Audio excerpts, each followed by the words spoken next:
This is an unboxing video of the Srne inverter. This is the model ABP48-100U200-H.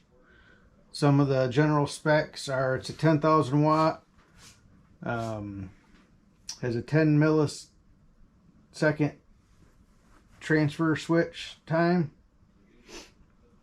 It has 200 amps of battery charger built in. 100 looks like it's 120 amps max grid slash charger mix max charging current. So between solar and grid is how you achieve the 200 amps max. Has two MPPTs, solar charge controllers built in. Each of them are rated for 550 volts open circuit.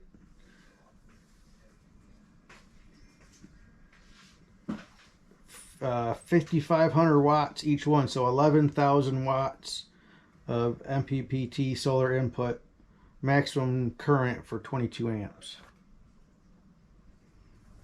It has says it has a 20 or a 63 amp overload current for grid bypass. This thing is a monster.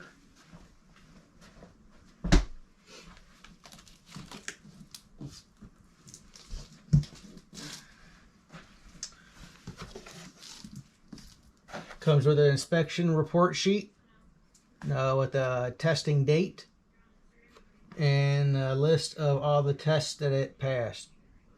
Well as with the a sticker with the serial number.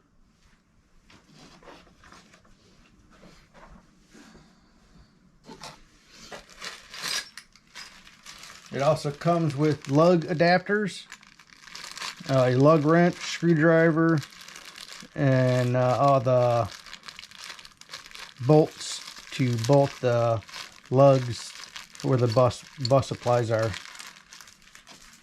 Looks like there's also some anchors for if you're mounting it to concrete or drywall.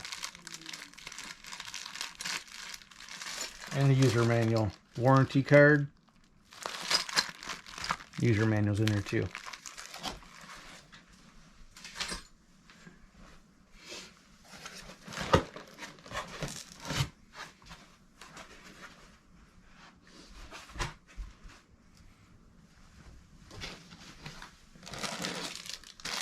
Also inside the box looks like it has the I believe this is for the paralleling, if you're paralleling more than one inverter together.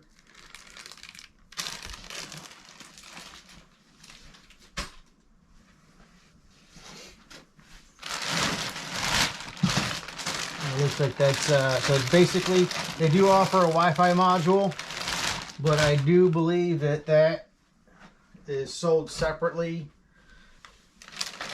This was purchased through Hysolus. They're the new solar Srne inverter US supplier.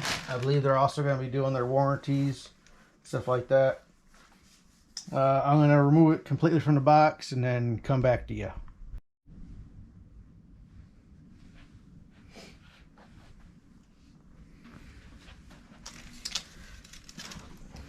I've been doing a lot of reading on DIY solar form, and I had not seen a whole lot. I haven't seen any unboxing videos of this particular one. There is a couple members that have it, and all the reviews seem very good. I'm very excited.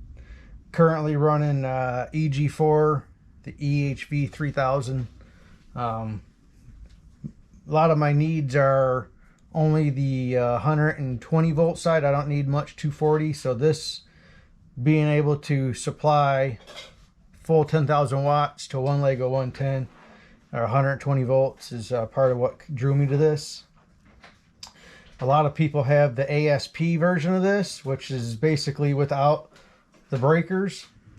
I believe this is supposed to be the updated A couple extra features in here. I noticed all the other models have grommets in the bottom here, and then now all the knockouts are full. You knock out only what you need. If you need one PVC on this side and one PVC on this side, or just one for battery input, one for PV. So you only have to knock out what you specifically want. So a couple guys had mentioned dimensions. So to the front surface, it's just a hair over 17.5, probably closer to 17 5/8.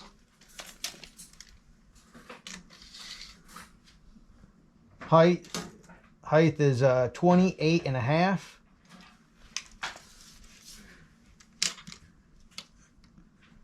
And it's about 6 inches deep. So the bottom tabs are approximately 3/4 inch longer on the bottom. And the top tabs approximately 1.25 inches taller. This model also has a PV disconnect switch, as well as the battery breaker, grid, and load.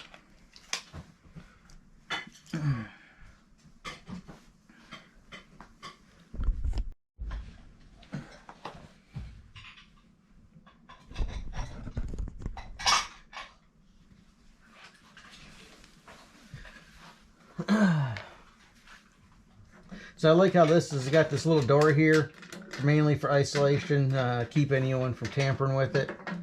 Does your battery breaker, grid, and load breaker as well. I went ahead and stopped recording momentarily to remove the, there's 2 screws on this side of the bottom panel, 3 screws along the bottom, and 2 screws along this side.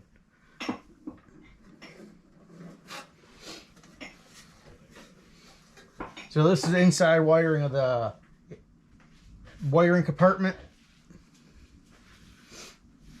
This is your 2 MPPTs. I believe you can put 2 strings on each. So technically there's 2 inputs on each string.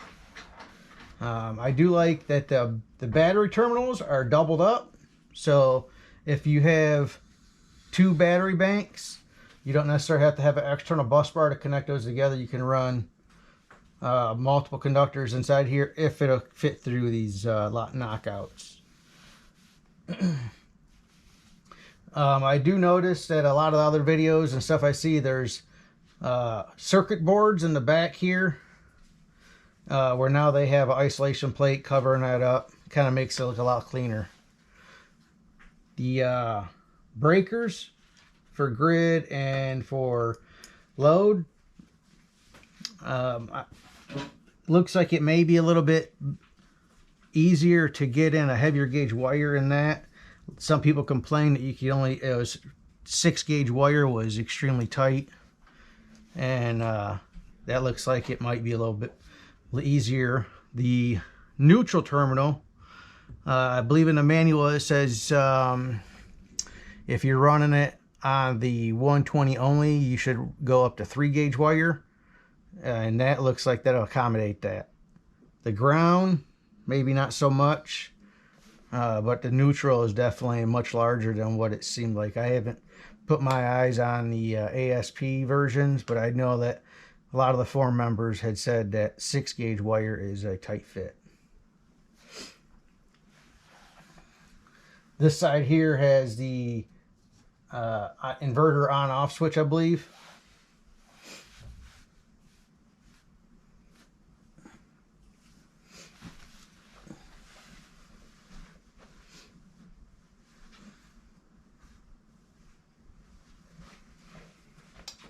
And this is the unboxing and kind of general first impressions of the Srne APB 10 kilowatt inverter with 11,000 watt PV input. Thank you.